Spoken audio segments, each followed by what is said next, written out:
Assalamualaikum warahmatullahi wabarakatuh. Saya Devina Kaulusan. Hari ini saya akan menjelaskan mengenai strategi pembelajaran ekspositori. Menurut Hamdani, di dalam bukunya menjelaskan bahwa exposition atau expository artinya guru hanya memberikan informasi berupa teori, generalisasi, hukum atau dalil beserta bukti-bukti yang mendukung. Siswa hanya menerima informasi yang diberikan oleh guru. Pengajaran telah diolah oleh guru sehingga siap disampaikan kepada siswa, dan siswa diharapkan belajar dari informasi yang diterimanya. Itulah yang disebut dengan expository. Hampir tidak ada unsur discovery atau penemuan. Dalam suatu pengajaran, guru menggunakan dua kutub strategi pembelajaran serta metode mengajar yang lebih dari dua macam. Bahkan menggunakan metode campuran. Tujuan utama pengajaran ekspositori adalah memindahkan pengetahuan, keterampilan, dan nilai-nilai kepada siswa. Hal yang esensial pada bahan pengajaran harus dijelaskan kepada siswa.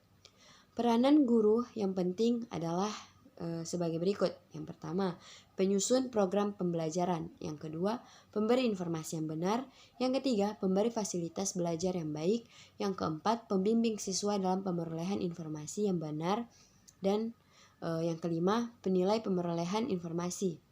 Peranan siswa yang penting adalah yang pertama, pencari informasi yang benar.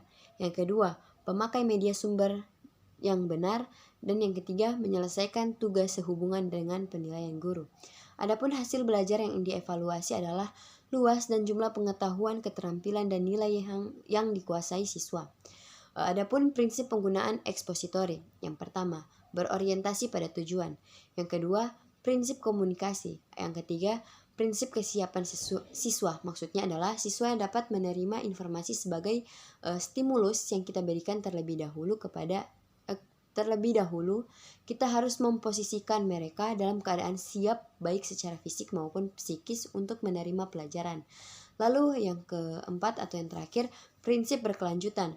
Maksudnya adalah proses pembelajaran ekspositori harus dapat mendorong siswa untuk mempelajari materi pelajaran yang lebih lanjut.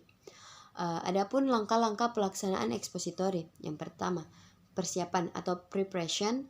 Yang kedua, pelaksanaan atau presentation. Yang ketiga, korelasi atau correlation. Dan yang keempat, menyimpulkan atau generalization. Dan yang kelima, mengaplikasikan atau application. Kelebihan dan kekurangan strategi pembelajaran ekspositori. Kelebihan dari strategi pembelajaran ekspositori merupakan strategi pembelajaran yang banyak dan sering digunakan. Hal ini disebabkan karena strategi ini memiliki beberapa keunggulan, diantaranya sebagai berikut. Yang pertama, dengan strategi pembelajaran ekspositori, guru bisa mengontrol urutan dan keluasan materi pembelajaran. Guru dapat mengetahui sampai sejauh mana siswa menguasai bahan pelajaran yang disampaikan. Kedua, strategi pembelajaran ekspositori dianggap sangat efektif jika materi pelajaran yang harus dikuasai siswa cukup luas, sedangkan waktu yang dimiliki untuk belajar terbatas. Lalu yang ketiga, melalui strategi pembelajaran ekspositori, selain siswa dapat mendengar melalui penuturan atau kuliah tentang suatu materi pelajaran, juga sekaligus siswa bisa melihat atau mengobservasi atau melalui pelaksanaan demonstrasi. Yang keempat, keuntungan lain dari strategi pembelajaran ini bisa digunakan untuk jumlah siswa dan ukuran kelas yang besar. Dan di samping memiliki keunggulan, strategi ekspositori juga memiliki kelemahan. Di antaranya sebagai berikut, yaitu strategi pembelajaran ini hanya mungkin dapat dilakukan terhadap siswa yang memiliki kemampuan mendengar dan menyimak secara baik. Untuk siswa yang tidak memiliki kemampuan seperti itu, perlu digunakan strategi lain.